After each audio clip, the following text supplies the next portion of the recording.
جس کے بدلے میں اللہ نے تجھے جنت میں جگہ عنایت فرما دی، چنانچہ وہ اپنے دونوں ٹھکانے دیکھ لیتا ہے۔ اور کافر یا منافق ہو، منکر نکیر کے جواب میں کہتا ہے مجھے معلوم نہیں محمد صلی اللہ علیہ وسلم کون ہے، میں وہی جو کچھ کہتا ہوں جو لوگ کہتے ہیں۔ چنانچہ سے کہا جاتا ہے تو نے سمجھا نہ پڑھا، مطلب قرآن و حدیث۔ پھر اس کے دونوں کانوں کے درمیان لوہے کے ہتھوڑے سے مارا جاتا ہے اور وہ بری طرح چیخ اٹھتا ہے۔ اس کی آواز جن اور انس یعنی انسان کے علاوہ اس کے پاس والی ساری مخلوق سنتی ہے۔ اسے بخاری نے روایت کیا۔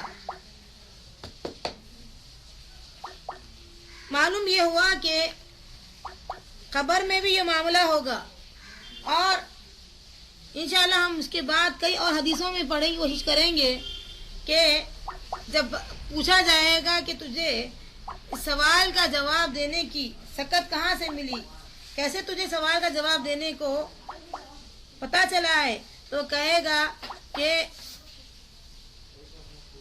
میں نے قرآن کا جو علم حاصل کیا اس بنیاد پر میں جواب دے رہا ہوں۔ آخرت میں جو سزا ملنے والی ہے وہ یہی ہے۔ ایک تو ہم برزخ کے معاملے میں بتائیں گے کہ ما یدریک، اللہ کے فرشتے پوچھیں گے تمہیں کیسے پتا چلا کہ تم جو ہے اس طریقے سے سوالات کے جوابات دے رہے ہو، من ربک ما دینک من نبیک، تو وہ بولے گا قرأت کتاب اللہ وآمنت بہ وصدقتہ، میں نے جو ہے اللہ کی کتاب پڑھی، اس پر ایمان لایا، یعنی پورا عمل کر کے دکھایا یقینی طور پر، اور میں اس کو سچ کر کے دکھا دیا، اس وجہ سے اللہ نے مجھے سکت عطا کی ہے کہ میں سوال کے جوابات دے رہا ہوں۔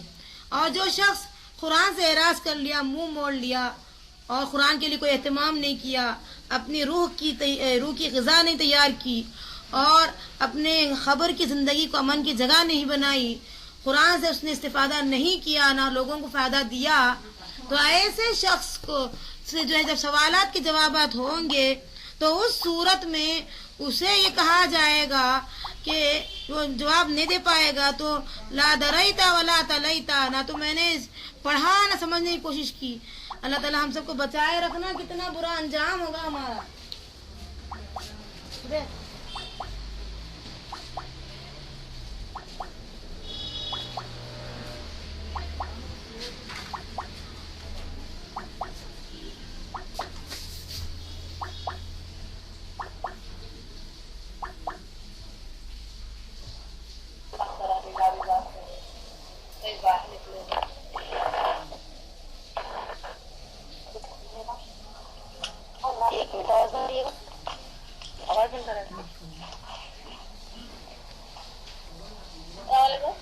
السلام علیکم۔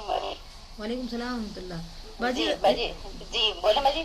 ہاں ریکارڈ ہو رہا باجی، آپ لوگ میوٹ کر لیجیے۔ جی راہین بول رہی ہوں، واسق کی امی۔ واسق کا نمبر ہے نا آپ کے پاس؟ جی جی جی۔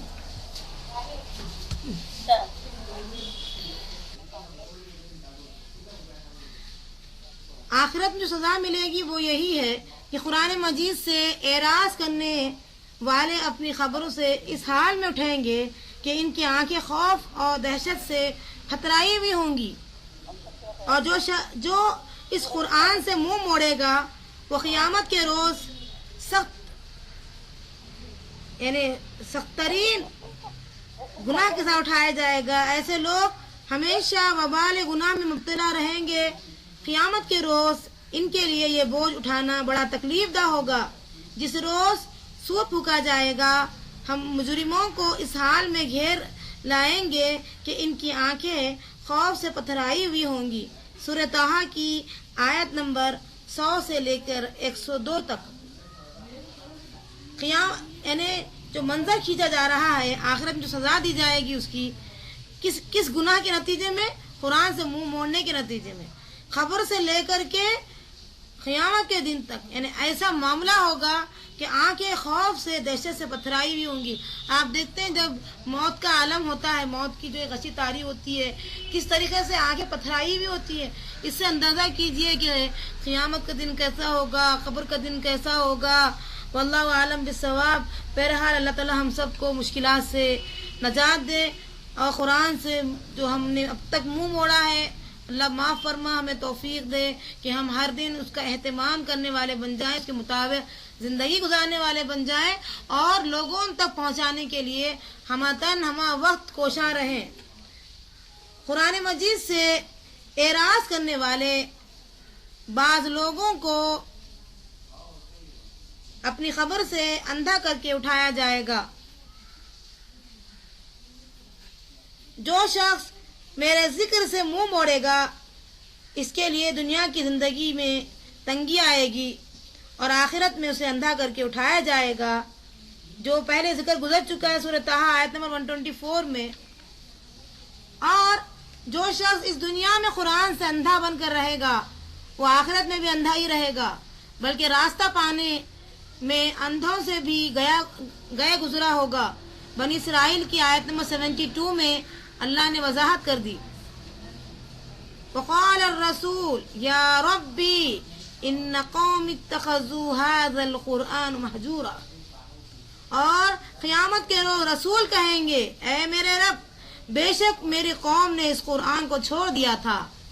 سورہ فرقان کی آیت نمبر 30 میں اللہ نے وضاحت کر دی کہ ایسا وقت آئے گا کہ قرآن سے جو منہ موڑے گا، اور ان منہ موڑنے والوں کے خلاف قیامت کے روز خود رسول اکرم صلی اللہ علیہ وسلم مقدمہ دائر کروائیں گے۔ قیامت کے روز قرآن مجید خود بھی اعراض کرنے والوں کے خلاف مقدمہ دائر کرے گا۔ ابو مالک اشعری رضی اللہ عنہ کہتے ہیں کہ رسول اللہ صلی اللہ علیہ وسلم نے فرمایا، قیامت کے روز قرآن مجید تیرے حق میں گواہی دے گا یا تیرے خلاف میں گواہی دے گا۔ اسے مسلم نے روایت کیا۔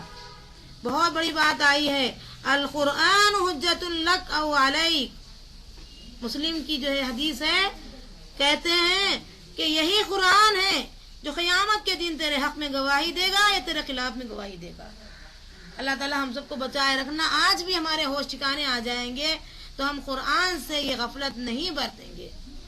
جیسے اور بھی مزید قرآن میں کئی آیتیں اس تعلق سے آئی، من اغفلنا قلبہ عن ذکرنا، ان کے دل تو غافل ہو چکے ہمارے ذکر سے، اور جگہ جگہ ایسی آیتیں بہت سی آئی ہیں۔